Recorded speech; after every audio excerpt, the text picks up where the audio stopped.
And good evening. This is Mottek on Money. We're doing it live here in the 5 o'clock hour on 790 KABC. Mottek on Money 5 nights a week for you, live on the air right here on 790, streaming live online worldwide at KABC.com, and the on-demand Mottek on Money podcast for you at KABC.com, Apple, iTunes, all your favorite podcast platforms, and on the socials too at Frank Mottek on X, formerly known as Twitter, and Instagram. Well, stocks ended the day lower again today, led by the tech names after the Fed's notes from their last big meeting showed most Fed policymakers saw upside inflation risk, which could lead to more interest rate hikes. The Dow coming in for a closing loss of 181 points today. The S&P 500 dipped 33, and the Nasdaq gave back 156 points. The notes from that last meeting for the Federal Open Market Committee said further tightening of monetary policy may be necessary to bring down inflation, as they saw significant upside risk to it.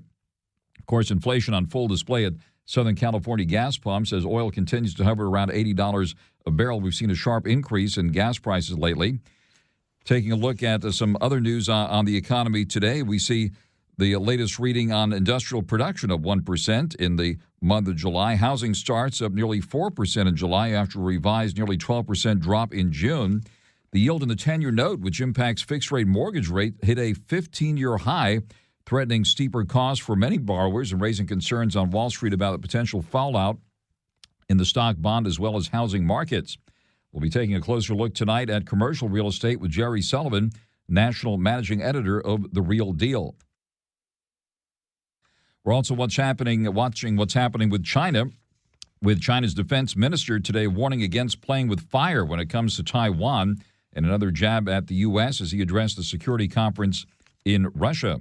I'll talk about that. I'll talk about it with Gordon Chang tonight, China expert and author of The Coming Collapse of China and the Great U.S.-China Tech War. On the earnings front, we got one from Target today, a big report here.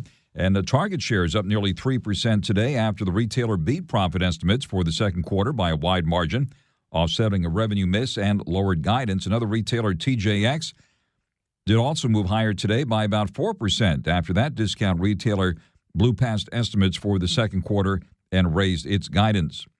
In H&R Block, the tax preparation giant jumping nearly 10% after the company's earnings and forecast both topped Wall Street analyst expectations. Joining us live now on Your Money, the markets, the economy, AI, taxes, the whole works tonight. Let's not forget about politics, too. Joining us live now, the one and only Steve Forbes, chairman and editor-in-chief of Forbes Media and co-author of his new book, Inflation, What It Is, Why It Is Bad, and How to Fix It, former Republican presidential candidate as well. Steve Forbes, thank you very much for coming to the line here this evening with a lot to unpack. Give us your view of what's been happening here today with those bond yields hitting a 15-year high. A lot of nervous time about inflation, which you wrote about so well in your latest book. Give us your view of things here at the moment. Well, what I think the people are fearing is that the Federal Reserve is going to create conditions that are going to be hard for the economy, and that's going to be hard for stocks. Earnings this year have been better than expectations, but they really aren't going above what we had a year ago. I think the markets are waking up to that. So you have a China economy that is slowing. It's got very real problems. And I think that poses a risk, not just economic, but Xi Jinping may be doing something, playing a nationalist card to try to shore up his sagging popularity. You have Europe not in great shape, Japan not in great shape, and the U.S. economy is, I think, slower shape than is being realized. The big thing to look at the economy is what's happening on the deficit, not just the increase in spending, but the fact that revenues are not meeting, revenues are going down, not up. And revenues going down mean that the economy is not as buoyant. Business taxes are not going up. Personal income taxes are not going up. Capital gains, obviously, are not going up the way they did in previous years. So you put it all together, and people are fleeing to bonds. I think the long term, these things never go in a straight direction, but I think we're in a long-term bull market for bonds, amazingly, after a 40-year bear market. Very interesting. We're on the air live with Steve Forbes, and it should be noted that yield in the 10-year note, which again impacts fixed-rate mortgage rates, among other things, moved higher to 4.26%. That was up from yesterday and marked the highest close since June of 2008. It should be noted that was just months before the collapse of Lehman Brothers, an expansive Federal Reserve policy ushering in more than a decade of historically low bond yields. A lot of interesting things going on now with credit downgrades of Uncle Sam and new worries about the banks. What's going on here? Well, what's going on is that the regulators, in their infinite wisdom, lack thereof, are raising capital requirements on banks. And that means banks have to set aside more money. And what that means is there's going to be less money for lending. Lending standards are going to be tightened even more. And when you have a troubled economy, you have the banking system under pressure not to make loans. That's going to be another headwind for the economy. So you have what's happening on the bonds. Their yields are going up, and banks are under pressure, and companies are having to pay more to borrow. I mean, it wasn't that long ago, Frank, when 4 or 5% yield was a junk bond yield. Now it's Uncle Sam yield. And so as a result of all this, you've got some choppy waters ahead. Now, these things never go in a straight direction, but and the Biden administration is piling on new regulations, which is going to be inhibiting investment. They say, well, with our spending, we're going to get more investment, but it's going to be politically oriented investment, crony investment. And that means we're going to have a lot of wasted resources, and we're going to have growth rates that are going to be, sadly, in European waters where 1 or 2% is going to be cheered instead of the kind of 4 or 5%, 3.5%, 4% plus that we've had for most of our history on average. Should be noted, we have seen a downturn this week, and certainly it's also been noted that another reason might be what we're seeing play out politically and in our legal system with former President Trump. Give us your reaction to how this drama is unfolding. It's a disaster. It's really a lot of political damage is being done. And those who hate Donald Trump, fine. But what they're doing with Trump, what they've done with past presidents, which is reaching a peak with Trump, and Trump, let's face it, didn't help the environment when he was president with the way he attacked some of his opponents. But all that has created now today a truly poisonous environment. The idea that a district attorney in a county in Georgia can indict the president of the United States and threaten to jail him and his associates means that what's going to happen in the future is there's going to be payback, because these indictments are junk, to be blunt about it. You take the one on documents that Bill Clinton played around with documents. That was a civil matter, not a criminal matter. The indictment in New York from this guy Alvin Bragg was garbage. And I think that what's the one in Georgia is a real stretch. Hopefully they'll get that case eventually heard in the federal court rather than the state court, and I think most of it's going to be thrown out. But if they think this criminalizing political activity is going to stop with Donald Trump, forget it. You're going to have DAs all around the country in the future, county DAs, maybe states attorney general are going to be filing suits and criminal charges against Democrats in the future. Ugly environment. I wish they'd all back off. We've got real problems around the world. We've got real problems with the economy. And this kind of thing is what you'd find not in a third world country, but a fourth world country. For the greatest country in the world to be doing this to itself is very, very dangerous. On the air live with Steve Forbes, and President Trump is still the Republican frontrunner at this point. Do you think there will be any trials between now and Election Day? I don't think so. They'll try to do it, but you see the real total politicization and degrading of the justice system. This DA in Georgia went after did this investigation for 2 years, indicted 19 people, and now expects to have a trial in 6 months. Forget about it. Each one of those defendants is going to have their own defense attorneys, and they're going to be making their own filings. They're going to want to have separate trials.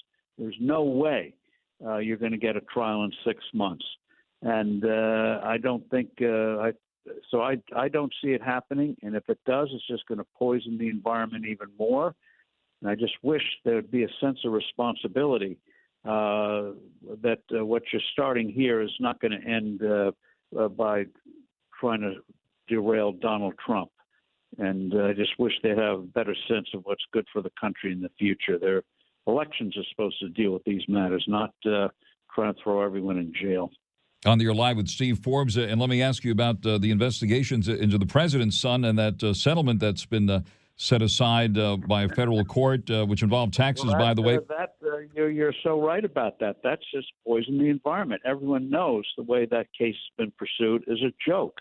The idea of then appointing a special prosecutor who's been playing with this thing for years and done nothing until the Republicans actually got control of Congress and started to unearth a lot of this bad stuff. Nothing was being done. So on the one hand, they're going overboard everywhere to throw a former president in jail, and at the same time, they're going overboard to cover up what looks like some real bad doings from the Biden family. And you don't get paid $10, $20, $30 million just for the pleasure of your company or chatting about the weather. And so the double standard, again, just is poison. Might this ultimately lead to a train wreck on Wall Street, all this political uncertainty?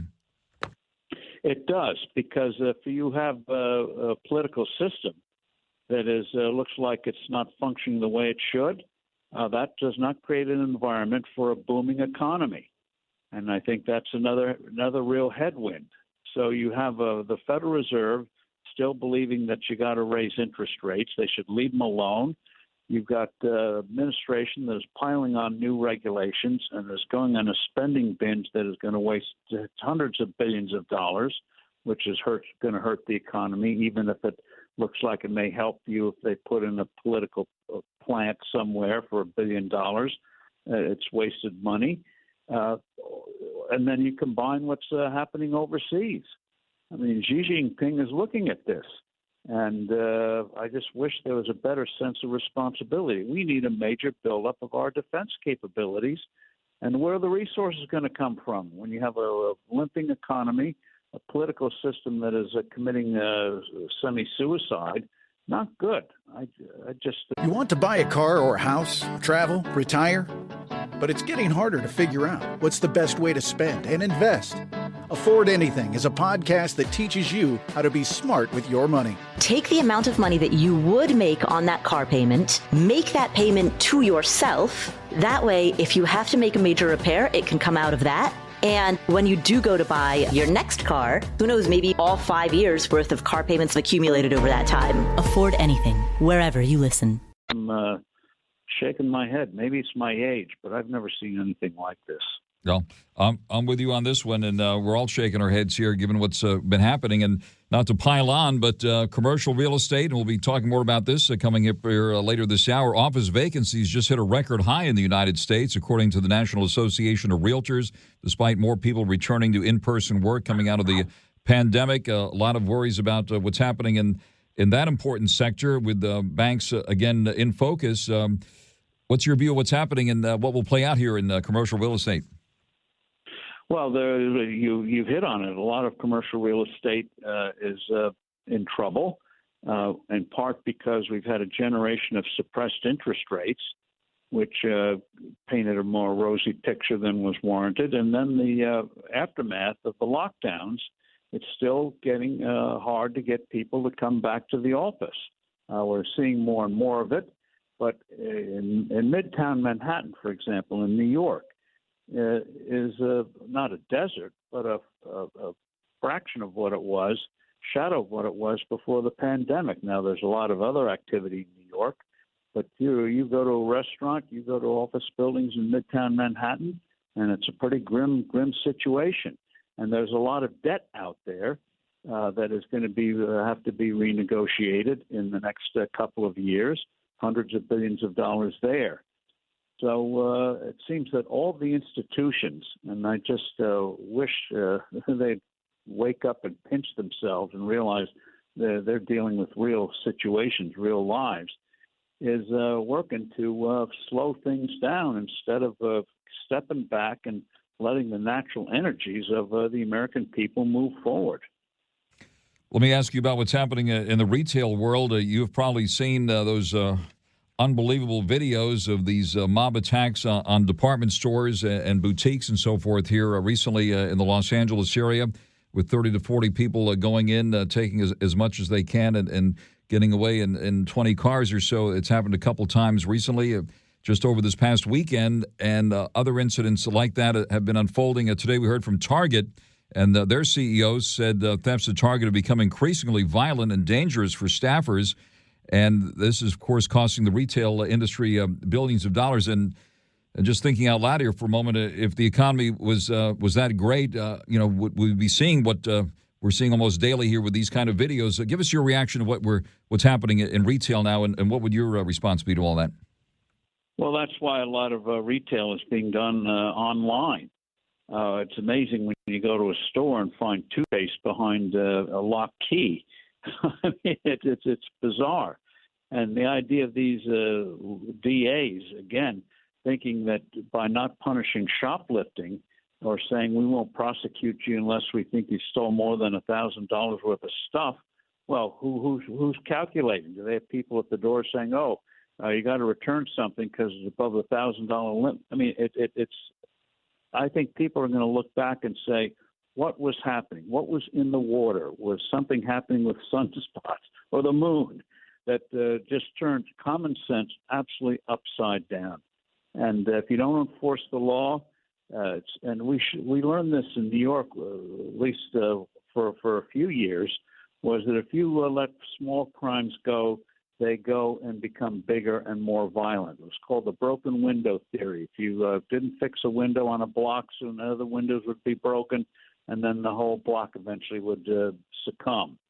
So you policed on the small matters. This was done in New York in the late 80s, early 90s, and it worked. New York went from a high crime to a record low crime. Murder rate went down amazingly 90% in that 25-year period. So you don't prosecute the shoplifting. It becomes what you described, becomes more violent. And imagine some of these stores fire people if they try to do something about shoplifting. So the good people get punished and the criminals go. Given what you just described, which of course we all agree is just totally unbelievable what's been happening out there, do you think the pendulum is about to swing in the other direction, given these extreme thievery and everything else we've been seeing out there lately? The answer is yes. I think most Americans just shake their heads and say, let's get back to something normal again, a little bit of common sense. And but that's why what's happening to the political system is so dangerous. Normally, these would be the primary issues, not president's son's activities and president's brother, and who knows, the president himself, former president, trying him every which way, instead of focusing on letting people have a discussion, debate on the real issues at hand. There are some very serious candidates on the Republican side. Some governors have done some very, very good things. And as you know, a few days we're going to have the first Republican debate. And people, I think, yearn for a serious discussion about where this country is going and can go. And so I think that the ship can be righted. But we got to let the political process work out so we get real choices, real debate, and can move forward. The country has had plenty of crises in the past, and the political system is adjusted, except once with the Civil War. The political system is adjusted, and we've moved ahead again. So greatly appreciate these conversations and look forward to many more as we continue to track everything we just talked about. Steve Forbes with us live here tonight, Chairman and Editor-in-Chief of Forbes Media and author of the book, which is right on point, Inflation, What It Is, Why It Is Bad, and How to Fix It. Steve Forbes, thank you very much for joining us live here tonight on Mottek on Money on 790 KABC. Thank you, Frank. Enjoyed it. Thank you very, very much. Thank you very, very much. Folks, it's jarring to have a car accident and hard to think clearly when you're hit. So my friend attorney Clark Fielding of Fielding Law has created something to help you. It's a guide called Be Prepared Before a Motor Vehicle Accident. That guide is one page, fits right there in your glove compartment, gives you everything you need in case you are hurt in an accident. Go to clarkthesharklaw.com and download your free one-page guide and keep it right there in your glove box and put Clark Fielding's number in your phone under the word accident. So all you have to do is hit the number when you need him. Tell your family and friends to do the same. So if you're hurt in an accident, call the one we all trust, attorney Clark Fielding. The number is 833-88-SHARK, 833-88-SHARK.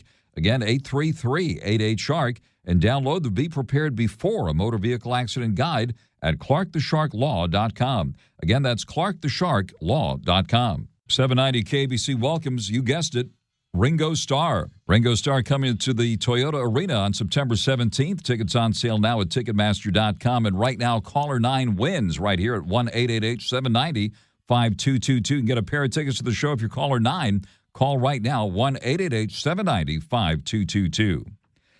Mottek on Money continues here in 790 KBC. Another pullback for the stock market today with the Dow down 181 points at the bell today. We're at 34,766. The S&P 500 down 33 at 4404. The NASDAQ gave back 156 points at 13,475. The yield in the 10-year note has popped today at 4.26%, the highest seen in 15 years. What was happening 15 years ago? Well, that was back in the highest level we've seen since June of 2008, months before the collapse of Lehman Brothers and the expansive Federal Reserve policy, which saw a decade of historically low bond yields after that.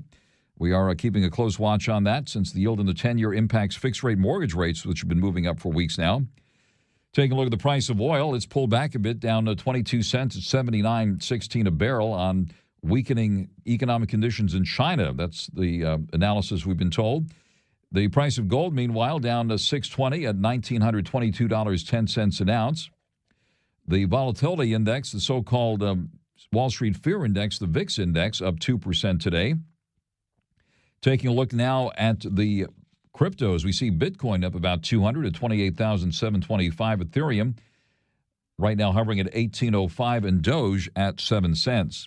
At Southern California gas pumps, we're looking at regular now averaging $5.26 a gallon. Yep, up again, a couple cents overnight. Premium now at $5.60 a gallon on average in Los Angeles, and diesel now averaging $5.76 a gallon. Mottek on Money continues here on 790 KBC. A lot happening in commercial real estate these days.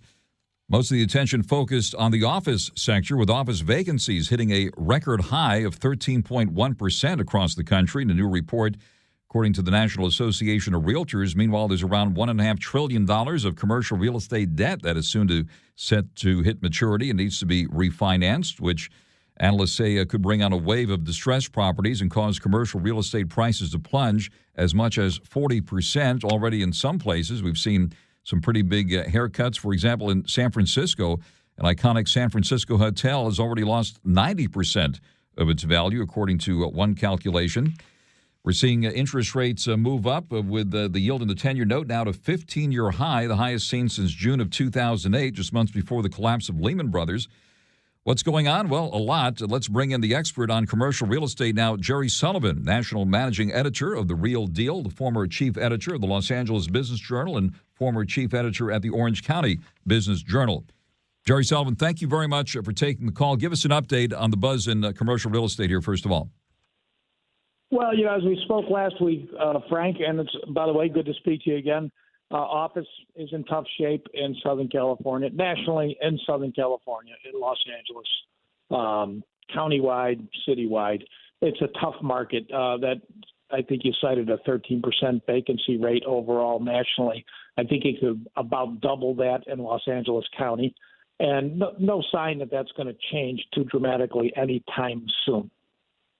All right, what is that going to mean to the overall economy, given the current environment with the inflation still out there and the Fed apparently ready to raise again? And now we see these benchmark bond yields moving up, and a lot of nervousness about how these real estate debt refinancing is going to go. What is this going to mean to real estate and for the economy?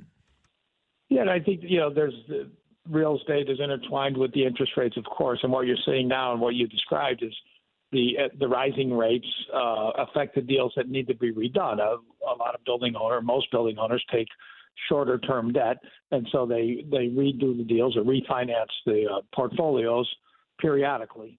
And so they're coming up, and if rates are going up, that goes right to their overhead. And if there's weak demand for leasing, of course, now you have your overhead rising and your revenue dropping, and that's a tough situation to be in, and that's what we're dealing with right now. And you're seeing, the buildings being handed back, and some property owners walking away, and there's a lot of sorting out yet to do. Interesting that in San Francisco, it's been reported some major properties are seeking cuts to their property values for tax purposes. Westfield San Francisco Center, for example, it's been reported seeking a 60% reduction from nearly $500 million to about $200 million. Macy's Union Square seeking a 50% reduction there from $354 million to $177, and the list goes on. Obviously, San Francisco being hit with crime and homelessness, as we're seeing here in Los Angeles, and a lot of worries that what we're seeing in San Francisco is something that is going to be a precursor of what is happening here, or are we already seeing that, especially in the downtown area here, Jerry? Yeah, I think not only are you already seeing that, and I think you've been seeing it in Los Angeles for a while now, you're actually seeing, and I know this is a little ahead of the game, but our reporting and now a lot of subsequent data has indicated San Francisco, I think, has seen the worst. And San Francisco, I think, deserves some credit for finally admitting it has a problem. And they're beginning to take some steps, both the public and private sector, or even, Frank, with the very, let's say, hard-eyed write-downs on those properties you mentioned. Right? And the concession that, okay, listen, we know this mall is not as valuable as it used to be, right? That's a concession to reality. And San Francisco is making those concessions. They recently, an example of the public sector side of it, is they lowered their requirement for affordable housing on new development with the thought that, okay, if we keep it too high, developers, there's not enough incentive. And so we hold up housing production and hurt everybody. And so San Francisco has begun to face that, and I think they're grappling with it, and they've certainly found their bottom, and I think they're actually getting their footing and setting the scene for somewhat of a recovery. Los Angeles, I don't think, has admitted it at all, and is still dealing with, or I should say, still not dealing with a lot of fundamental problems. The homelessness is probably chief among them, but the whole problem, the challenges facing office is a distinct problem altogether. It's complicated by the other stuff, but it's a tough situation with a lot of moving parts, and none of them moving in the right direction right now in Los Angeles. On the air live with Jerry Sullivan with The Real Deal. And Jerry, we got a lot of reaction to our conversation recently about that unfinished big $1 billion project, that Chinese-funded project in the heart of downtown Los Angeles, the Oceanwide project, which is that, barely finished tower project there across from Crypto.com, formerly Staples Center. Any updates on what's going to happen to that unfinished project right in the heart of the city? No, not since last week. I haven't heard anything significant. It remains, again, an eyesore in the middle of downtown, and it looks like it's going to stay that way. They put more than $1 billion into this so far. There hasn't been any work done on it in the last, I think, 2 years. I don't think it. I've spoken to sources who have told me, very informed sources, said, I don't think they'll get $500 million for it. So, it's an upside-down project, in the rosiest view. So I think it's going to be there for a while. And I think now any potential buyers are in a spot where they know they can wait. And the price, I don't think the price is going to do anything but come down over, in the near term, certainly. Jerry, thank you very much for that important update tonight. We'll continue to stay on all of this. So obviously a big part of the economy and a lot of concern here. Jerry Sullivan, National Managing Editor of The Real Deal, the former chief editor at the Los Angeles Business Journal and former chief editor at the Orange County Business Journal, knows this area very, very well. And Jerry, it's always great to speak with you. Thank you very much for taking the call here tonight. Absolutely, Frank. Good to talk to you, and best of luck always. Likewise, Jerry. Likewise, and all the best to you and everyone there at The Real Deal, and look forward to speaking with you again soon. Friends, does your knee pain keep getting worse? How about that pain in your shoulder or hip or back? Don't let them tell you steroids and surgery are your only options. Take my advice now and call QC Kinetics. It's Frank Mottek here. QC Kinetics can make that pain go away with all natural advanced regenerative medicine. They're helping people here every day with these amazing natural treatments that restore and repair your damaged joint tissue. It's like turning back the clock. Regenerative medicine uses concentrated healing agents from your very own body to stimulate the damaged tissue in your joint so they can work like they're supposed to, and there is zero downtime. QC Kinetics is the nation's leader in this exciting medical breakthrough. Patients here are getting real, lasting relief and are saying no to surgery and drugs. If you have pain due to injury or arthritis, this is a remarkable option that you need to check out, and the consultation is free. Call QC Kinetics, locations in Glendale, the city of Orange, Mission Viejo, and now also in Costa Mesa. Call 213-997-PAIN. 213-997-PAIN. Call now, 213-997-PAIN. Mottek on Money continues here in 790 KBC. China's economy getting new attention and its potential impact on the U.S. China's a headwind for the U.S. global economy, according to one Treasury official today. China, meanwhile, has stopped releasing its youth unemployment reports after it hit consecutive record highs. Why hasn't the Chinese economy recovered following the COVID lockdowns? Let's find out tonight with Gordon Chang, China expert and author of The Coming Collapse of China and the Great U.S.-China Tech War, and on Twitter at Gordon G. Chang. There's also the latest report that China's defense minister has warned against playing with fire when it comes to Taiwan and a veiled jab at the U.S. as he addressed a security conference in Russia.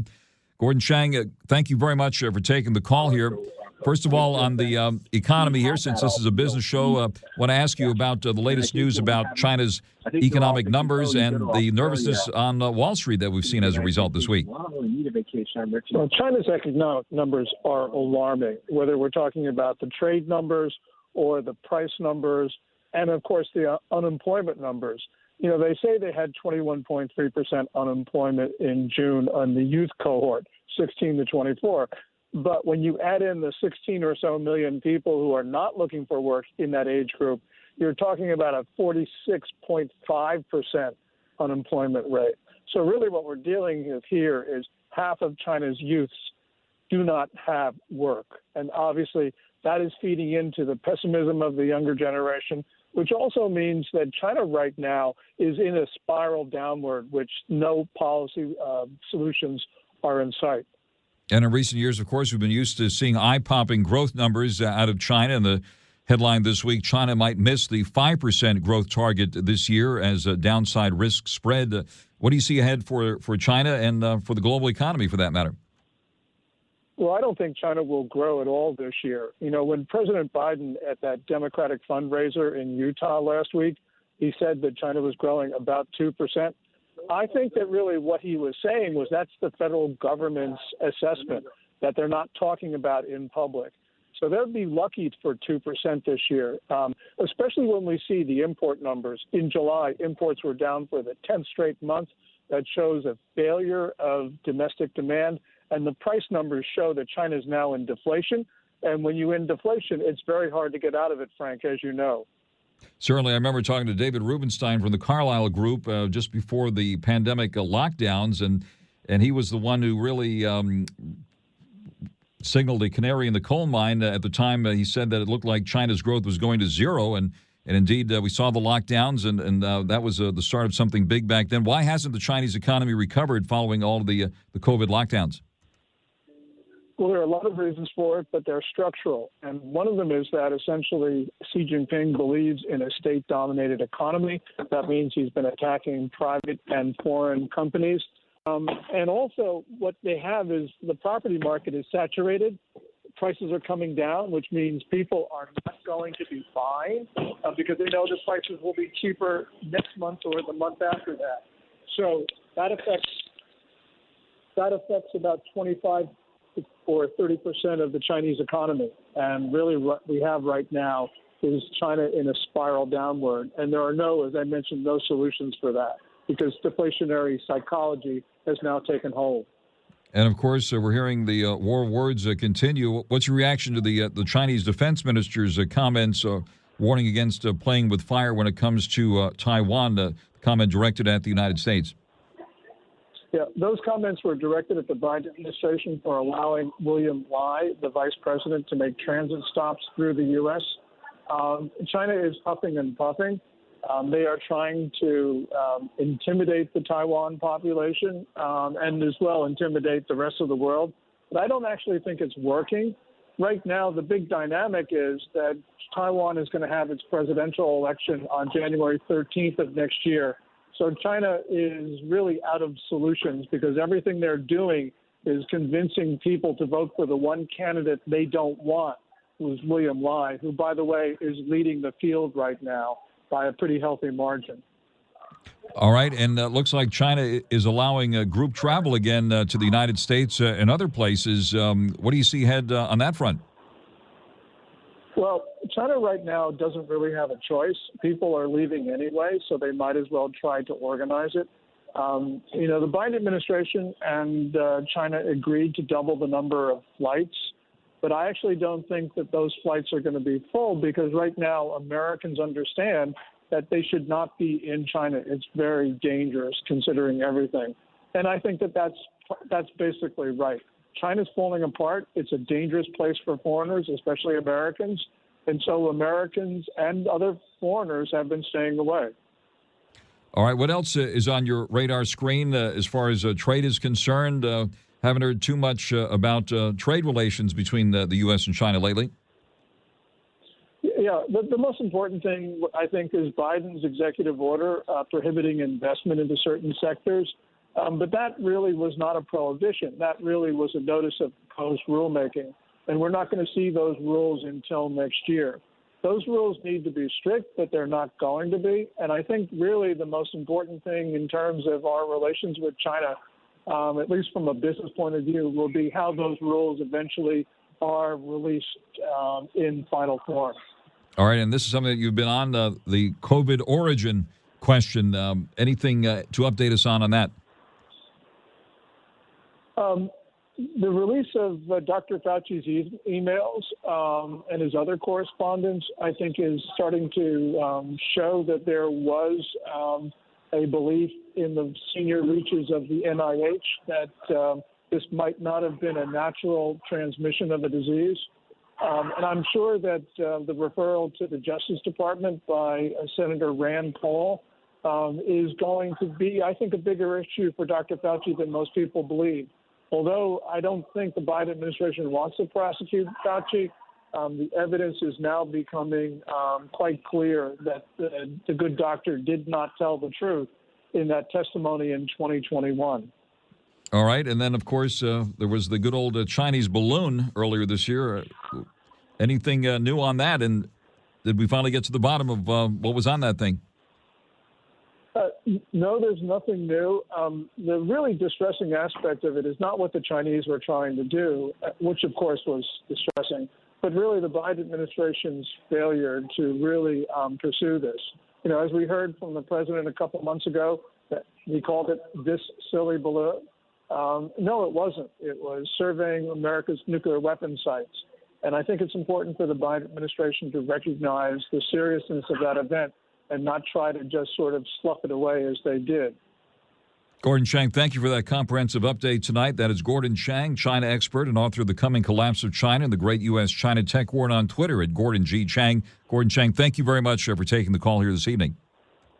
Well, thank you so much, Frank. I appreciate it. Thank you very, very much. Some sad news in the music world to report. Jerry Moss, the Grammy winner and Rock and Roll Hall of Famer who co-founded A&M Records here in Los Angeles with Herb Alpert more than 60 years ago and helped build it into one of the most successful independent record labels in history, died today in Los Angeles. Jerry Moss was 88. This is Mottek on Money. I'll be back again tomorrow evening at 5. You can also bring up the Mottek on Money podcast on demand at kbc.com. This is Mottek on Money on 790 KBC.